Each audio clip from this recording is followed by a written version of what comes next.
moi je vais arriver après. Je sens cette information-là dans mon cœur. Est-ce que nous pouvons prendre Matthieu chapitre 6? Dieu est en train de faire un travail.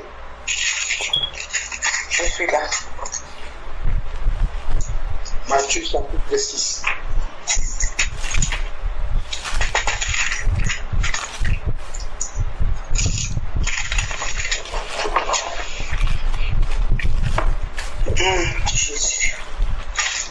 Je prie que chacun d'entre nous, de moi-même en premier, et que chacun d'entre nous puisse grandir pour arriver à la stature parfaite de Christ, à la stature parfaite d'un disciple accompli. Nous sommes des disciples, mais nous devons être des disciples accomplis. Parce que le disciple accompli ne regarde pas ce qu'il voit, mais il regarde les Écritures. Il attend que les Écritures s'accomplissent. Donc j'aimerais que chacun d'entre nous, que nous puissions devenir des disciples. Mes frères, le Seigneur est en train d'amener l'Église à un autre niveau. Je crains que certains seront restés derrière. Je crains que certains seront restés derrière. S'il vous plaît, que ceux qui n'interviennent pas ferment leur micro pour qu'on n'ait pas d'interférence, parce que c'est important. Et le message que Dieu met dans mon cœur là, je pense que c'est très important. Fermez vos micros, ne parlez pas. Vous aurez l'occasion d'ouvrir vos micros après pour qu'on n'ait pas d'interférence. Donc prenons Matthieu chapitre 6. Nous allons lire du verset 19 au verset 34. Le Seigneur met dans mon cœur qu'il y a encore de l'inquiétude dans les cœurs. Il y a encore des soucis dans les cœurs, les soucis de la vie, par les épreuves que nous passons, les épreuves dans lesquelles chacun d'entre nous passons. Et le Seigneur voudrait que nous soyons des disciples accomplis. Un disciple accompli et croit aux paroles de son maître. Mes frères, moi-même qui vous parle, nous sommes le 5, le 6 aujourd'hui. Je suis à moins et quelques déjà sur mon compte. Mais mes frères, ça ne me fait ni chaud ni froid. Si vous voulez même, je peux aller tout à l'heure consulter mon compte pour que vous croyez ce que je dis. Parce que des fois, quand on parle, les gens pensent que nous exhortons comme ça. Non, ça fait des années que je vis le surnaturel de Dieu. Je répète encore, ça fait des années que je vis dans le surnaturel de Dieu. J'aimerais que nous arrivions à tous à ce stade-là. Vivre dans le surnaturel. Vivre dans un monde où tout est contre nous, mais que nous soyons dans la paix. Parce que ce que Dieu dit dans sa parole, il le fait. Nous chantons souvent que ce que sa bouche a dit, sa main l'accomplit. Abandonnons tous nos problèmes, tous nos soucis devant le trône du Seigneur. La grâce de Dieu est suffisante pour couvrir tous les problèmes que nous puissions avoir. Que ce soit les maladies, que ce soit les problèmes de la vie, de quoi manger, de quoi se vêtir, de quoi payer ses factures. Le Seigneur a toute la solution pour ça. Mais il faut que toi, tu crois à sa parole. Il faut que toi, tu m'entends ce soir. Il faut que tu crois à sa parole. Que le Seigneur le fait. Il le fait dans ma vie. Je ne vous raconte pas quelque chose que quelqu'un d'autre vit. C'est ce que moi-même je vis. Je dis que nous sommes le 5, mais je suis déjà à presque moins 400 € sur mon compte. Mais ça ne me fait ni chaud, ni froid, parce que j'ai appris à marcher avec Dieu. Dans toutes les situations dans lesquelles je vis, j'ai toujours mis ma confiance sur le Seigneur. Et Dieu ne m'a jamais trompé. Maintenant, je lis la parole, parce que nous devons, je dis encore que nous devons devenir des disciples accomplis, qui ne se soucient pas des problèmes de la vie, qui croient à ce que Dieu dit dans sa parole, parce que Dieu veut nous amener à un autre niveau. Je commence la lecture. On nous dit dans Matthieu chapitre 6 à partir du verset 19, ne vous amassez pas des trésors sur la terre où la terre et la rouille détruisent et où les voleurs percent et dérobent, mais amassez-vous des trésors dans le ciel où la terre et la rouille ne détruisent point et où les voleurs ne percent ni les dérobent. Car là où est ton trésor, là aussi sera ton cœur. L'œil est la lampe du corps. Si ton œil est en bon état, tout ton corps sera éclairé. Quand on dit l'œil est la lampe du corps, l'œil c'est considéré encore dans la Bible comme le cœur. Ce n'est pas l'œil naturel comme vous pouvez voir vos deux yeux. Dans la Bible, quand on parle de l'œil, on parle aussi du cœur. C'est-à-dire si ton cœur est dans l'assurance, si ton cœur est dans la confiance, tu ne vas pas tergiverser, tu ne vas pas être là à ruminer, mais tu vas croire à ce que Dieu dit dans sa parole. J'avance. Verset 23. Mais si ton œil est en mauvais état, tout ton corps sera dans les ténèbres. Si donc la lumière qui est en toi est ténèbres, combien seront grandes ces ténèbres? Nul ne peut servir deux maîtres, car ou il haïra l'un et aimera l'autre, ou il s'attachera à l'un et méprisera l'autre. Vous ne pouvez servir Dieu et Mammon. Dieu nous parle de notre état de cœur. Parce que des fois, on veut être avec Dieu, mais vu les problèmes de la vie, vu les soucis de la vie, on oublie le Seigneur et on se pense sur ces problèmes-là. Souvenons-nous du parabole du semeur. Lorsque la parole est sortie de la bouche du semeur, la Bible dit qu'il y a certains grains qui sont tombés sur une terre remplie de pines, d'autres sur une terre rocailleuse et d'autres dans la bonne terre.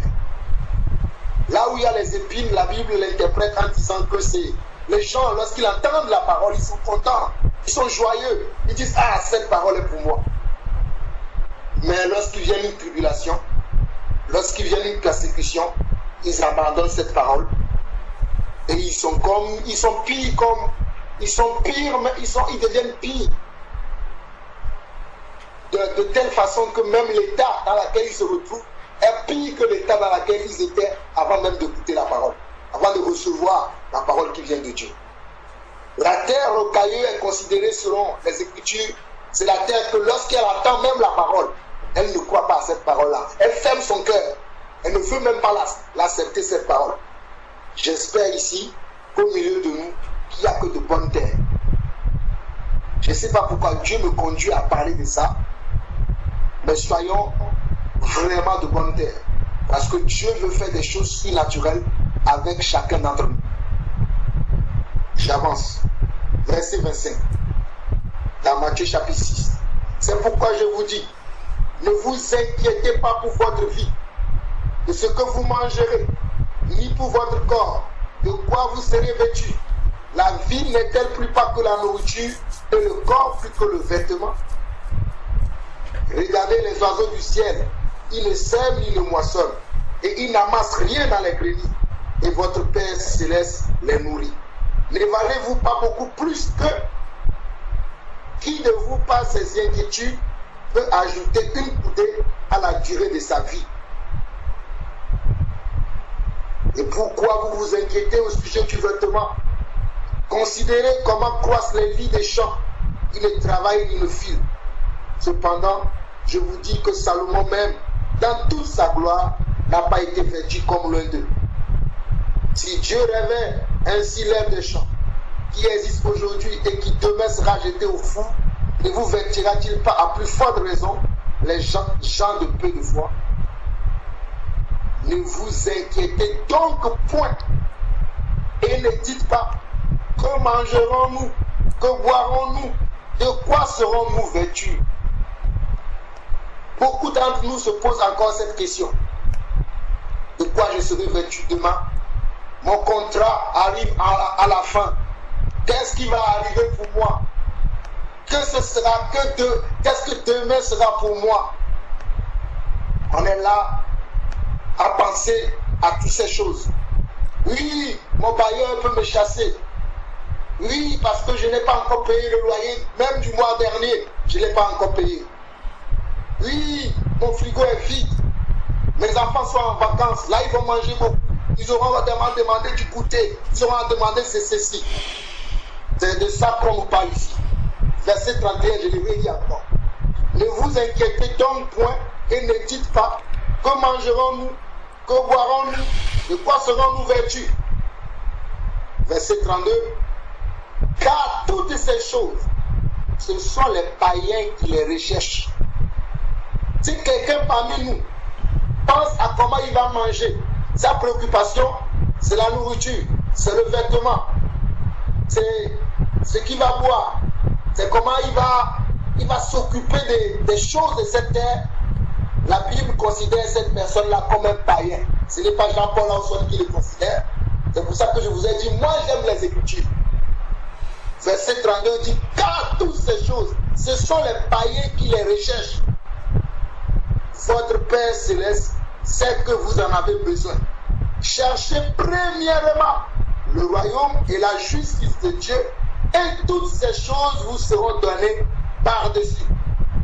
Ne vous inquiétez donc pas du lendemain, car le lendemain aura soin de lui-même. À chaque jour suffit sa peine.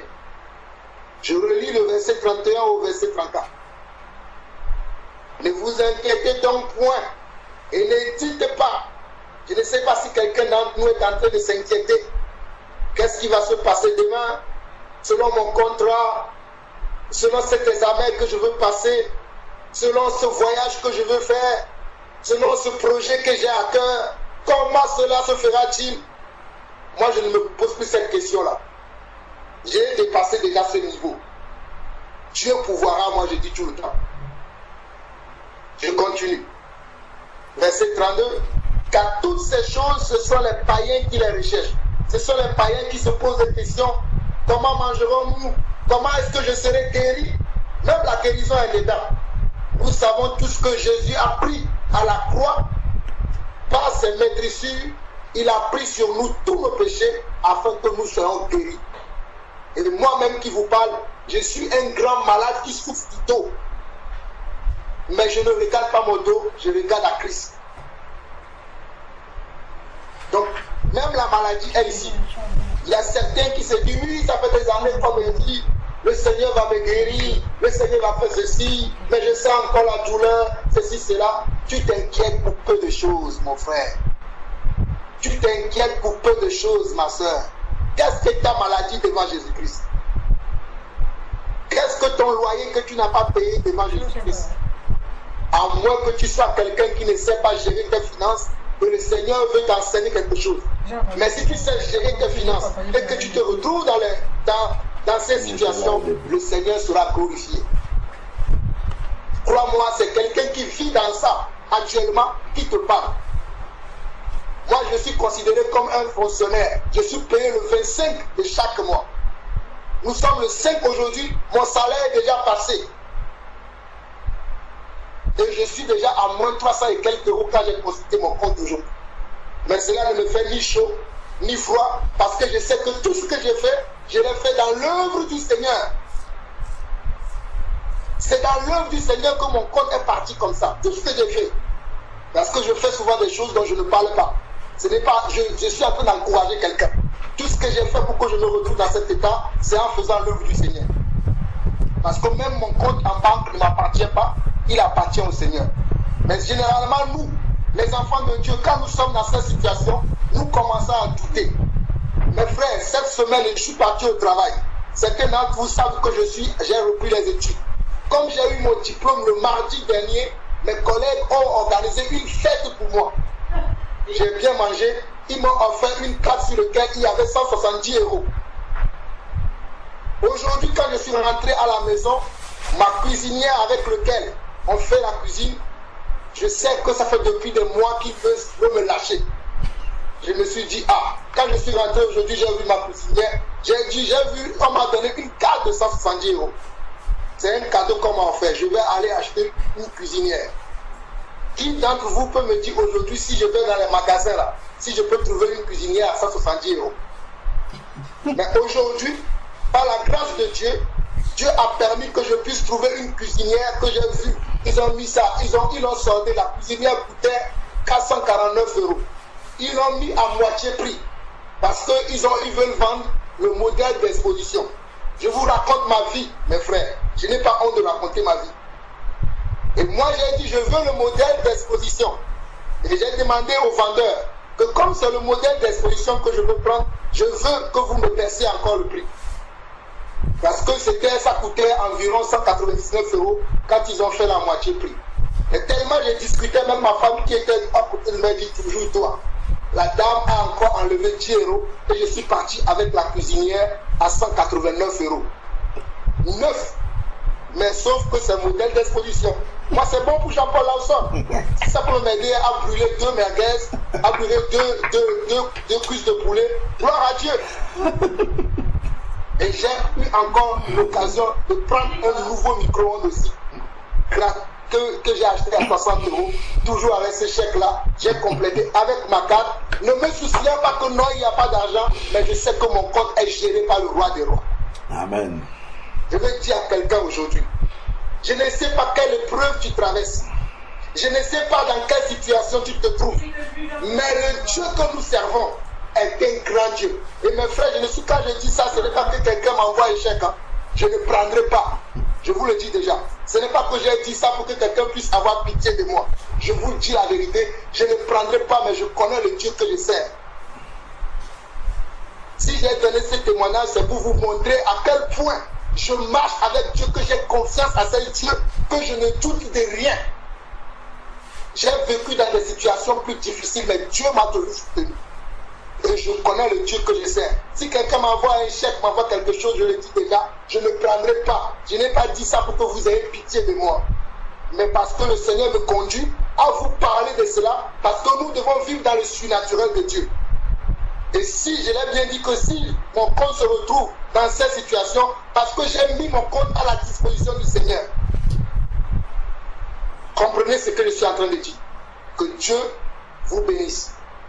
Donc au verset 34, on nous dit, ne vous inquiétez donc pas du lendemain, car le lendemain aura soin de lui-même. À chaque jour suffit sa peine. Mes frères et sœurs, beaucoup d'entre nous nous inquiétons de peu de choses. Je le dis encore, de peu de choses.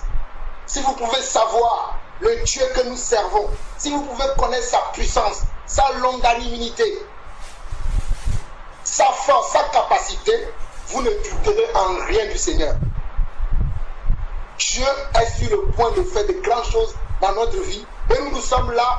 Et moi qui vous parle, mon contrat dans lequel je suis aujourd'hui finira le 26 juillet. Le 26 juillet qui arrive là. Dans 2 semaines, je n'aurai plus de contrat. Mais je suis dans la joie. Je me dis même que c'est une bonne opportunité pour moi pour être à 100% dans l'œuvre du Seigneur. Je ne commence pas à envoyer des CV partout, non. J'attends que le Seigneur m'ouvre une porte. Si le Seigneur veut que je retourne au travail. Parce que ce que Dieu veut, c'est d'abord que je sois avec les âmes. C'est pour cela que j'ai dit tout à l'heure qu'au mois de septembre, je serai au Togo jusqu'au 12 octobre, parce que j'avais déjà acheté mon billet depuis le mois d'avril. Parce que je suis quelqu'un, j'organise les choses bien avant. Quand les gens me contactent, j'organise les choses bien avant. Donc mes frères, je ne sais pas par quelle situation vous passez, je ne sais pas quel couteau on vous a mis sur la gorge, je ne sais pas quelle situation, quelle épreuve vous traversez, mais j'aimerais vous dire que Dieu, le Dieu que nous servons, est un Dieu qui ne ment pas. Ce qu'il dit dans sa parole, il le fait. Et dans cette parole, il nous dit de chercher premièrement son royaume. Si nous sommes en train de chercher son royaume, non pas dans la chair, mais dans l'esprit, Dieu va nous accorder le surnaturel. Dieu va nous accorder de voir des choses que nous ne nous attendons pas. Dieu va nous bénir au-delà même de nos expectatives, au-delà même de ce que nous imaginons. Mais nous devons chercher premièrement son royaume. Chercher premièrement le royaume de Dieu veut dire quoi? Chercher premièrement le royaume de Dieu veut dire que je m'oublie moi-même. Je ne vois pas mes intérêts. Je ne vois pas ma façon de faire les choses. Je ne cherche pas à me satisfaire d'abord moi-même. Je satisfais d'abord les intérêts du royaume de Dieu. Je satisfais d'abord ce qui touche le Seigneur. Je satisfais d'abord ce qui touche mes frères et sœurs. C'est ça que je dois faire d'abord et après le Seigneur s'occupera de moi. Mais si d'abord je veux me mettre à la place du Seigneur, c'est-à-dire je me dis moi d'abord, moi ceci, moi cela, le Seigneur ne va pas me bénir. Mais si je cherche premièrement le royaume de Dieu, le Seigneur va me bénir. le Seigneur va m'encourager. Le Seigneur va créer des situations pour me sortir même des trous, des choses dans lesquelles je ne pense même pas, j'espérais même pas que je pourrais sortir. Le Seigneur me sortira dedans. Et croyez-moi, c'est un rescapé qui vous parle, un rescapé de plusieurs situations. Mais j'ai confiance à mon Seigneur parce que c'est ainsi que le Seigneur marche avec moi. Je dis cela pour encourager quelqu'un qui vit des situations difficiles, qui se dit comment je vais faire, comment je vais gérer. Mais je veux te dire que le Seigneur a déjà tout prévu. Sois dans la foi. Si tu n'es pas une dépensière, si tu n'es pas quelqu'un qui fait des choses sans consulter le Seigneur, quelqu'un qui ne marche pas avec l'esprit, peut-être le Seigneur t'apprend des leçons pour que tu changes ta façon de gérer tes finances, de gérer ta vie, de faire des choix, des décisions dans ta vie. C'est pour ça que le Seigneur te fasse passer par là. Mais si tel n'est pas le cas, mais tu veux servir Dieu, tu cherches d'abord premièrement son royaume, alors souviens-toi du verset 34 de Matthieu chapitre 6.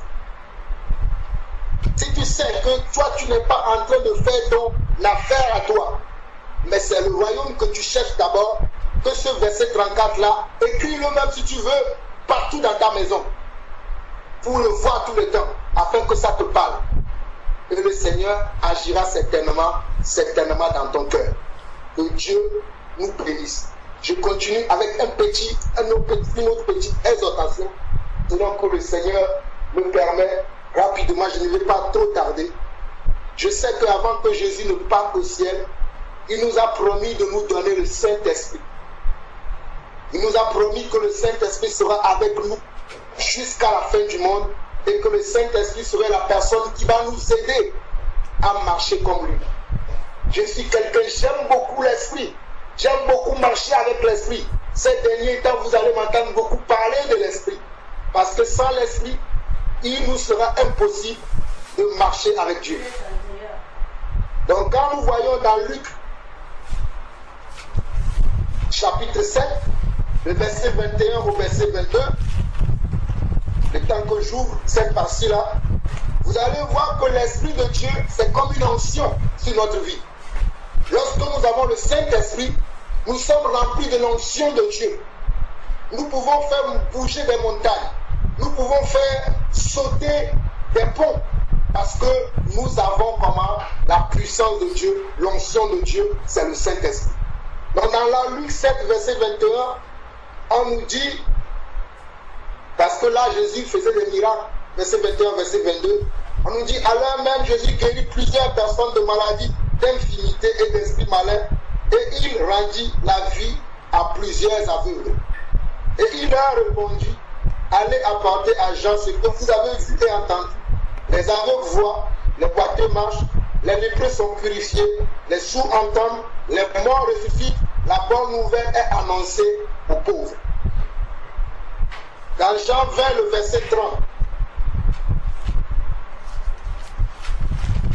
on nous fait comprendre déjà par là que Jésus a fait beaucoup de choses qu'on ne peut pas retrouver comment dans la Bible. Parce que si on devait les écrire, la Bible ne suffirait pas pour le comporter. Mais aujourd'hui, le Saint-Esprit est dans chacun d'entre nous. Le Saint-Esprit a fait de nous son habitation. 1 Corinthiens 3,16. Nous sommes le temple du Saint-Esprit. Donc nous sommes amenés à faire des œuvres. Je nous exhorte à avoir comment une communion avec l'Esprit. Je nous exhorte à savoir écouter l'Esprit. Je nous exhorte à savoir comment écouter l'Esprit et comment marcher avec l'Esprit.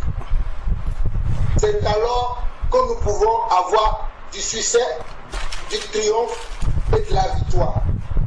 Parce que quand nous voyons Jésus lui-même, dans Luc chapitre 4, le verset 1, il dit, on nous dit, Jésus rempli du Saint-Esprit, revint du Jourdain, et il fut conduit par l'Esprit dans le désert.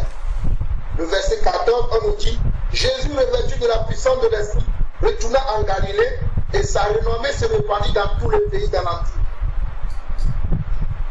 Donc, quand on est conduit par l'Esprit, notre renommée va comment? Va grandir, va aller partout dans le monde.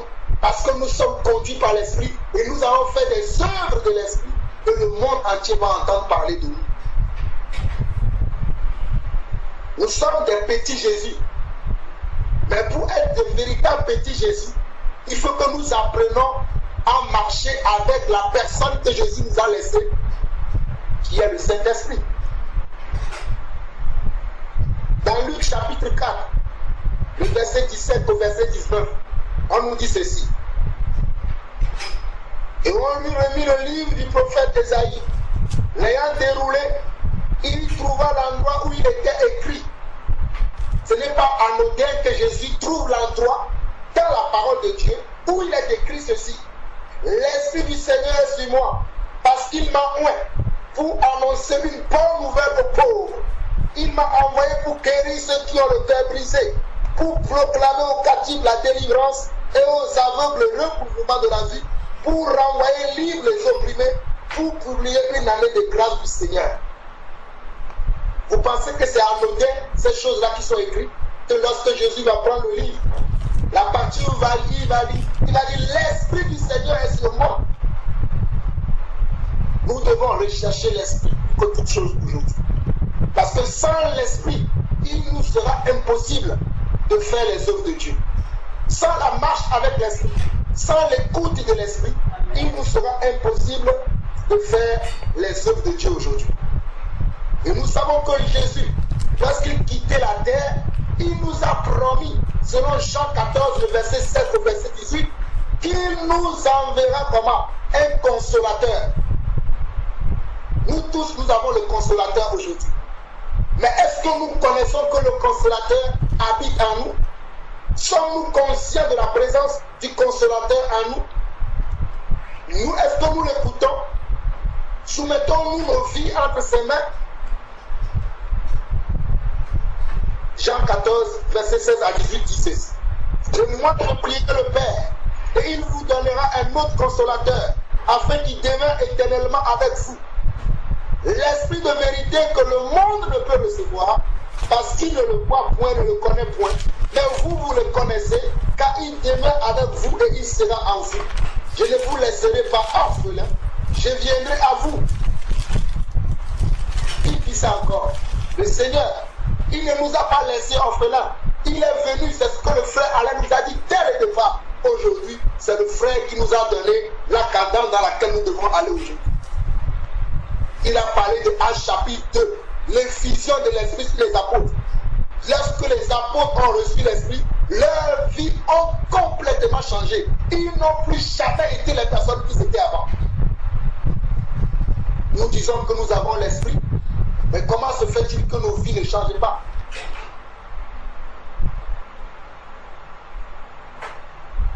Nos vies doivent changer. Nous devons imiter les apôtres. Nous devons être des modèles des apôtres. Mais comment nous n'arrivons pas? Ça veut dire que nous n'écoutons pas assez l'Esprit. Ça veut dire que nous n'avons pas encore compris davantage le langage de l'Esprit. Parce que le langage de l'Esprit est différent de le langage de la chair. J'aimerais que quelqu'un apprenne le langage de l'Esprit. Ça va nous éviter beaucoup de choses, de perdre du temps dans beaucoup de choses.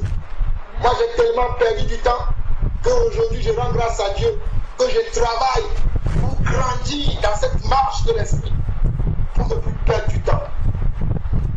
Ceux qui veulent perdre du temps, ils perdent du temps. Moi, j'ai trop perdu du temps. Vous savez, le temps est quelque chose qu'on ne peut pas rattraper. Tu sais, si tu as un rendez-vous à 10 h et que tu arrives à 10h05, tu ne peux pas ramener le temps à 10 h. 10h05, c'est fini. Tu ne peux plus ramener le temps à 10 h.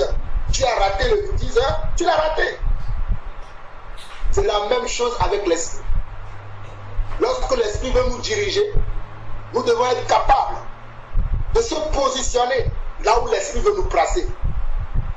Parce que l'Esprit est efficace, l'Esprit est puissant, l'Esprit c'est de la force, l'Esprit c'est de l'onction, l'Esprit c'est de l'intelligence, c'est de la sagesse, l'Esprit c'est la foi.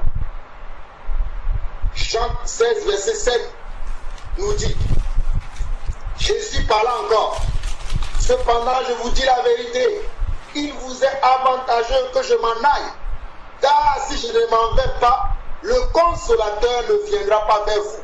Mais si je m'en vais, je vous l'enverrai. Il l'a fait. C'est ce que le frère nous a dit tout au début de cette réunion. Actes chapitre 2. Nous sommes toujours dans Actes chapitre 2 là.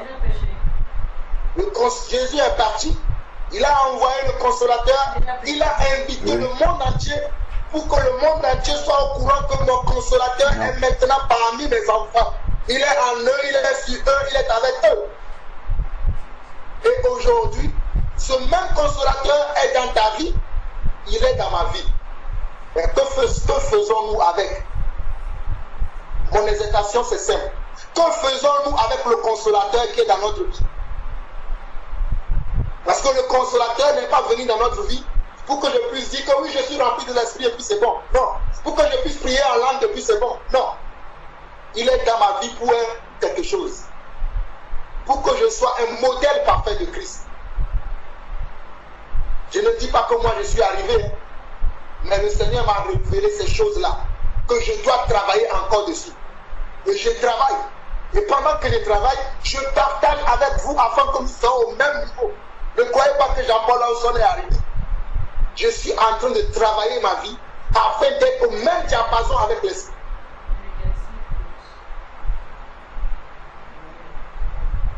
C'est très important que l'esprit puisse travailler avec nous. Regardez bien ce que l'apôtre Pierre dit dans Actes chapitre 2, le verset 38. Il dit quoi? On nous dit dans Actes chapitre 2, le verset 38, on nous dit, Pierre leur dit, répandez-vous et que chacun de vous soit baptisé au nom de Jésus-Christ à cause du pardon de vos péchés et vous recevrez le don du Saint-Esprit. Jésus dit aux gens de se repentir, de se baptiser, mais il y a une promesse derrière. La promesse c'est quoi? C'est une bénédiction. Et la bénédiction c'est quoi? C'est le Saint-Esprit. Jésus n'a pas dit je vais vous donner des villas, je vais vous donner des voitures, je vais vous donner des belles maisons, mais il a dit je vais vous donner le Saint-Esprit. Ça veut dire que la voiture, les belles maisons, le travail, toutes ces choses-là ne sont pas importantes pour le Seigneur. Ce qui est important pour lui, c'est le Saint-Esprit. Si tu as le Saint-Esprit, tu auras la belle maison. Si tu as le Saint-Esprit, tu auras le bon conjoint. Croyez-moi. Tout à l'heure, quand il disait que les gens cherchent le conjoint, moi je n'ai pas cherché le conjoint. Parce que quelqu'un peut te dire dans son cœur, mais le frère dit ça, il est marié, il a 5 enfants. C'est parce que depuis j'ai commencé à chercher le royaume et ces choses sont venues après. Je n'ai pas commencé tout de suite à dire Seigneur, je veux. J'ai commencé à servir d'abord le Seigneur, à suivre l'esprit. Et les choses venaient petit à petit. Ce n'est même pas encore fini. Si nous continuons à marcher ensemble, vous-même vous verrez à quel niveau le Seigneur va m'amener. Vous-même vous le verrez. Vous le verrez de vos propres yeux. Ça sera encore beaucoup plus évident. Et vous saurez que quand je parle parce que je sais de quoi je parle. La Bible dit que nous parlons parce que nous savons de quoi nous parlons. Nous avons cru. C'est pour ça que nous parlons. Parce que j'ai cru à l'écriture. Je marche selon l'écriture. Je me conforme à l'écriture. C'est pour cela que je parle. Parce que je sais de quoi je parle. Dans Actes 5, le verset 32, on nous dit nous sommes témoins de ces choses, de même que le Saint-Esprit que Dieu a donné à ceux qui lui obéissent.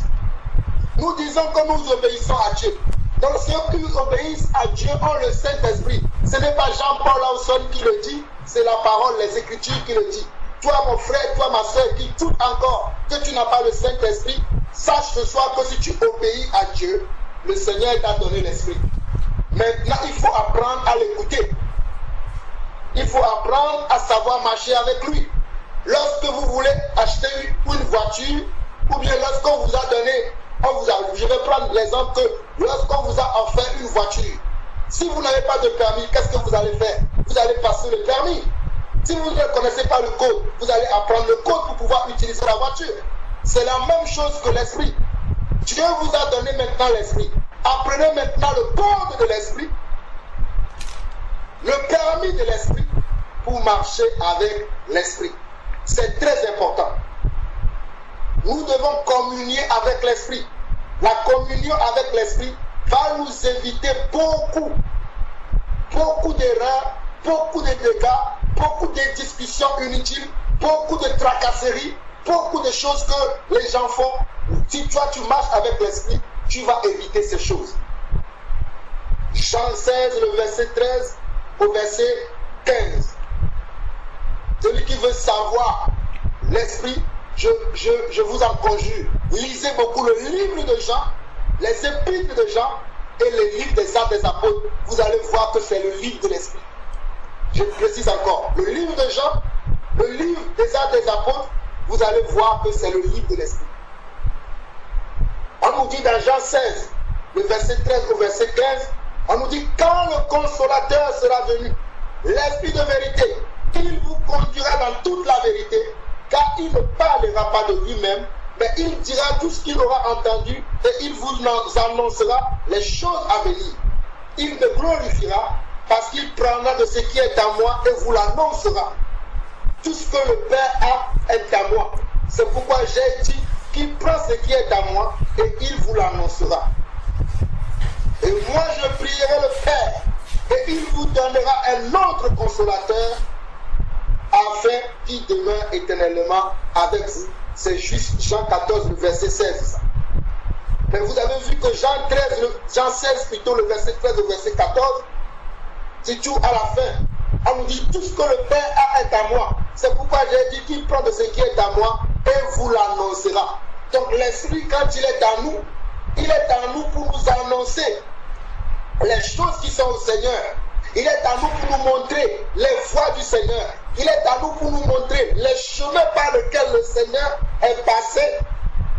Les chemins par lesquels nos prédécesseurs dans la foi, les apôtres, les premiers prophètes, parce que nous savons que les prophètes, ce sont des gens qui ont été conduits par l'Esprit. C'est l'Esprit qui les conduisait et c'est par l'Esprit qu'ils ont pu faire les actes que nous lisons dans tous les prophètes. Si je prends le prophète Jérémie, le prophète Zacharie, le prophète Esaïe, vous allez voir que lorsque ces personnes vont parler, ils vont dire, je fus saisi par l'Esprit. L'Esprit m'a mené à tel endroit. Apocalypse chapitre 1, chapitre 2, chapitre 3, Jean parle encore de cela. Il dit qu'il fut saisi par l'Esprit. L'Esprit l'a emmené dans une vision. L'Esprit l'a emmené encore plus loin dans la vision. Nous verrons tous ces passages-là tout à l'heure. Mais sachez simplement que selon Jean 3,16, on nous dit que car Dieu a tant aimé le monde, qu'il a donné son Fils unique, afin que quiconque croit en lui ne périsse point, mais qu'il ait la vie éternelle. La vie éternelle, c'est encore quoi? C'est l'Esprit. 1 Jean 3, le verset 1. Voyez quel amour le Père nous a témoigné pour que nous soyons appelés enfants de Dieu, et nous le sommes. Si le monde ne nous connaît pas, c'est qu'il ne l'a pas connu. C'est qu'il n'a pas connu qui? Il n'a pas connu le Saint-Esprit. Il n'a pas connu Jésus-Christ. Parce qu'il ne peut pas voir le Saint-Esprit. Mais vous et moi, nous le voyons parce qu'il a choisi de nous, de faire de nous son temple, sa demeure. Je ne sais pas si vous reconnaissez qui vous êtes. Souvent, lorsque des gens témoignent de Satan, les gens qui sont beaucoup satanistes, ils disent beaucoup que les enfants de Dieu ne savent pas quelle puissance ils ont. Ils ne savent pas quelle identité ils ont. Moi, j'ai décidé de reconnaître mon identité. J'ai décidé de savoir qui je suis dans le Seigneur. Parce que toi qui es quelqu'un, mais qui ne sais pas qui tu es, tu vas souffrir beaucoup. Imaginons-nous que aujourd'hui dans le monde, que le fils de, je ne sais pas, de Macron ou de Nicolas Sarkozy ne reconnaissent pas que son père est Nicolas Sarkozy ou bien Macron. Quelle galère ce petit enfant va vivre. Imaginez-vous aujourd'hui que le fils de Donald Trump ne reconnaisse pas que son père c'est Donald Trump, le président des États-Unis, la puissance mondiale dont tout le monde a peur. Il ne sait pas que c'est son père, que ce Donald Trump-là veut l'aider dans sa vie. Quand Donald Trump le parle, il dit non, moi je ne sais pas. C'est la même réaction que nous faisons avec le Saint-Esprit. Et le Saint-Esprit est au-dessus de tous ces hommes-là que je viens de citer. Et ce Saint-Esprit-là est en toi et il est en moi. Nous devons apprendre à reconnaître la présence de l'Esprit. Car Jésus lui-même savait à quel moment l'Esprit sortait de lui, l'Esprit faisait les choses de lui. Dans Luc chapitre 4, on nous dit encore que Jésus, rempli du Saint-Esprit, le verset 1 plutôt, on nous dit que Jésus, rempli du Saint-Esprit, revint du Jourdain et il fut conduit par l'Esprit dans le désert. Et vers le verset 18, il dit, l'Esprit du Seigneur est sur moi. Ça veut dire que Jésus reconnaissait à quel moment l'Esprit venait l'amener, pour l'amener quelque part, pour l'amener faire une mission pour le Seigneur. Nous devons être capables de reconnaître quand l'Esprit veut nous utiliser. Amen. Parce qu'il y a des moments où l'Esprit veut nous utiliser, mais nous nous refusons. Amen. Parce que nous n'avons pas appris à le reconnaître. Amen. Nous n'avons pas appris à reconnaître comment l'Esprit peut m'utiliser. Mais nous devons apprendre à reconnaître les voies de l'Esprit. Je ne sais pas pourquoi je vous dis ça, mais prenez cela comme un conseil de la part de Dieu. Parce que je dis encore, le Seigneur veut amener l'Église à un autre niveau. Et ce niveau-là, c'est l'Esprit qui va le faire. Soyons prêts à écouter l'Esprit. Tout ce que nous avons entendu aujourd'hui, sans l'Esprit, il nous sera impossible de le réaliser. Mais avec l'Esprit, nous ferons des exploits. Regardez dans Actes chapitre 8, le verset 29. Actes chapitre 8, le verset 29.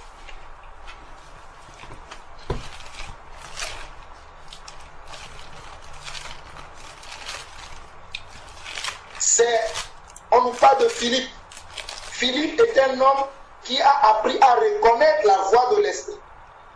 Lorsque Philippe avait été enlevé par un ange, il avait senti que l'Esprit voulait l'amener quelque part. Et vers le verset 29, Philippe a appris à écouter l'Esprit. Parce qu'on nous dit, l'Esprit dit à Philippe, avance et approche-toi de ces chars.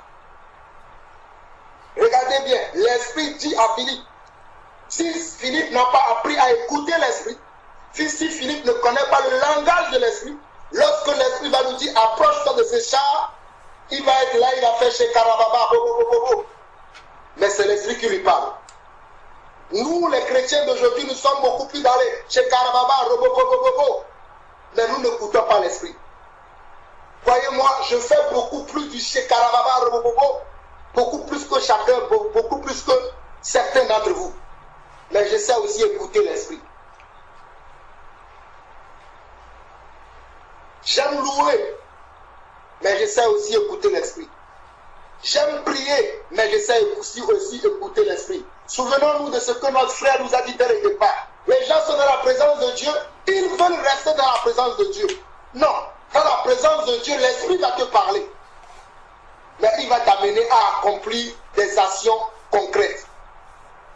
C'est le temps pour chacun d'entre nous d'occuper notre place dans l'église. N'attendons pas que le frère me dise, frère, va faire ça, sœur, va faire ça. Nous avons le Saint-Esprit chacun d'entre nous. Si je prends le cas d'Anania, ce n'est pas un pasteur, un apôtre qui est venu dire à Anania, va imposer les mains à Paul. Non, c'est l'Esprit qui lui a dit. Anania était un frère comme vous et moi. Mais il a écouté l'Esprit et il est parti, il a imposé les mains à Paul. Paul a recouvert la vue et Paul a commencé à continuer sa marche. S'il devait attendre qu'un homme lui dise, mais c'est l'Esprit qui t'a parlé, il devait tarder Paul. Ou Dieu enverrait quelqu'un d'autre. Actes chapitre 10. Je vous montre comment apprendre à écouter l'Esprit. Actes chapitre 10. Il me reste juste encore 2, 3, 4 versets. Nous aurons le temps de voir encore un peu plus en profondeur après. Mais je vous montre encore 2, 3, 4 versets de l'Esprit afin que nous apprenions à marcher par l'Esprit. Dans Actes chapitre 10 encore, au verset 19, Pierre a eu une vision. Je sais que la Bible dit que dans les derniers temps, vos filles, les jeunes gens, les vieillards auront des songes et des visions. Pierre a eu une vision. Et la Bible dit au verset 19 de Actes chapitre 10, et comme Pierre réfléchissait à la vision, l'Esprit lui dit, ça veut dire que Pierre était quelqu'un qui connaissait le langage de l'Esprit. Je nous exhorte à apprendre le langage de l'Esprit. Mes frères, je ne suis pas en train de me fâter, mais je connais beaucoup le langage de l'Esprit. Des fois, je le rate. Mais je ne veux plus rater le langage de l'Esprit. Parce que le langage de l'Esprit, c'est très important. ça nous évite de perdre du temps. Ça nous évite de tourner en rond. On nous dit, l'Esprit lui dit, voici 3 hommes te demandent. Lève-toi, descends et pars avec eux sans hésiter, car c'est moi qui les ai envoyés. Voici la précision de l'Esprit. Si l'Esprit n'avait pas donné cette précision à Pierre, lorsque les hommes viendront toquer à sa porte, Pierre hésiterait. Pierre ne partirait pas avec eux. Comprenez pourquoi je vous dis que nous devons comprendre le langage de l'Esprit. Comment l'Esprit doit nous conduire? Parce que Pierre a appris ce langage-là. Et il a pu suivre la direction de l'Esprit. Dans ce même passage, on nous dit au verset 38, vous savez comment Dieu a oint. Oh alléluia. J'aime ce passage-là. C'est un passage que j'avais appris lorsque je faisais l'école biblique et je l'ai appris par cœur. On nous dit, vous savez comment Dieu a oint du Saint-Esprit et des forces. Dieu a oint du Saint-Esprit et des forces. Jésus de Nazareth qui allait de lieu en lieu, faisant du bien et guérissant tous ceux qui étaient sous l'empire du diable, car Dieu était avec lui. La présence de Dieu avec nous aujourd'hui, c'est le Saint-Esprit. C'est pour ça qu'il a dit que il vous est avantageux que je m'en aille, afin que l'Esprit vienne sur vous. Et vers le verset 47 de ce même passage, on nous dit, alors Pierre dit, peut-on refuser l'eau du baptême à ceux qui ont reçu le Saint-Esprit aussi bien que nous? Donc, celui qui a le Saint-Esprit peut reconnaître dans la vie des autres aussi qu'ils ont le Saint-Esprit. Parce que l'Esprit connaît l'Esprit. Pierre avait le Saint-Esprit. Il a reconnu que le Saint-Esprit est arrivé aussi dans la maison de Corneille. Donc il va dire, est-ce que je peux refuser le baptême à ceux qui ont reçu le consolateur comme moi? Je ne peux pas, si je le fais, ça serait un péché. C'est pour ça qu'il les a baptisés avant de partir. Si vous regardez dans Actes chapitre 11, lorsque Pierre était en train d'expliquer aux apôtres qui ont appris que Pierre est parti dans la maison des païens et qui vont commencer à lui poser des questions, à le chercher de gauche à droite. Si vous regardez le verset 10, le verset 12 plutôt, Pierre dit encore, l'Esprit me dit. C'est-à-dire, si l'Esprit ne m'avait pas dit, vous ne saurez pas que je suis parti dans la maison de ces gens-là. Mais parce que j'ai écouté l'Esprit, parce que l'Esprit avait une mission pour moi là-bas, j'ai obéi, je suis parti, j'ai accompli la mission de l'Esprit. C'est ce qu'il veut leur dire. L'Esprit me dit de partir avec eux sans hésiter. Les 6 hommes que voici m'accompagnèrent et nous entrâmes dans la maison de Corneille. C'est encore quoi? L'Esprit. Je vous ai déjà dit que lisez beaucoup le livre des Actes des Apôtres. Je ne vais pas lire tout, mais je vais vous montrer quelques indices pour savoir que nous devons marcher par l'Esprit. Mais après, il ne faut pas que ça dépasse. Sinon, nous allons perdre du temps. On nous dit au verset 15, on dit, lorsque je me fus à parler, le Saint-Esprit descendit sur eux comme sur nous au commencement. Et je me souviens de cette parole du Seigneur, Jean a baptisé d'eau, mais vous serez baptisés du Saint-Esprit. Donc on peut avoir le Saint-Esprit et on reçoit encore dessus le baptême du Saint-Esprit. Et cela fait qu'on va parler en langue. Je prie pour que ceux qui sont parmi nous, qui ne parlent pas en langue, pour qu'ils puissent demander à Dieu le baptême du Saint-Esprit. Parce que je sais que Satan, aujourd'hui, s'est levé contre ce baptême-là. Il dit aux gens que cela n'est plus important aujourd'hui, le baptême de l'Esprit. Mais moi je vous dis, vous qui ne parlez pas en langue, cherchez ce don-là. Cherchez à recevoir le baptême de l'Esprit. Si vous avez besoin qu'on prie pour vous, demandez simplement, priez pour moi pour que j'aie le baptême de l'Esprit. Mais c'est très important. Le baptême de l'Esprit est très important. Ce n'est pas à mettre de côté. Je continue.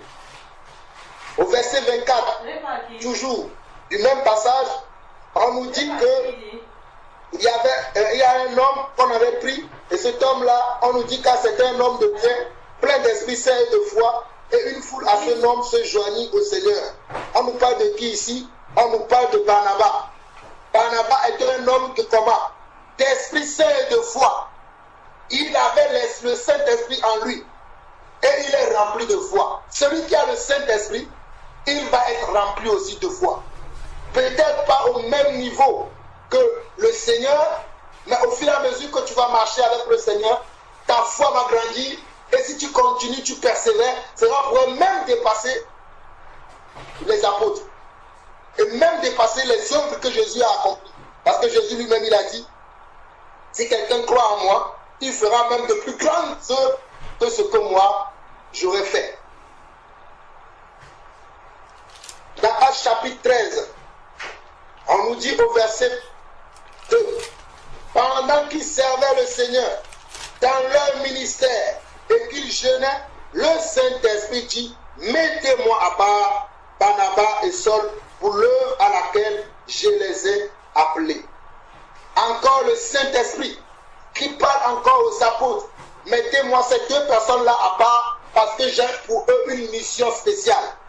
Certains d'entre vous, le Seigneur a pour vous des missions spéciales. N'attendez pas toujours que c'est nous qui vous disons, bon, ma soeur Claire, toi tu dois aller au Congo. Dieu t'appelle là-bas pour une œuvre missionnaire, tu dois s'occuper des orphelins là-bas. C'est un exemple que je donne. Bon, ma soeur Solange, toi tu dois aller à Évry, il y a des malades là-bas, tu dois aller les visiter. Vous-même soyez capable d'écouter l'esprit.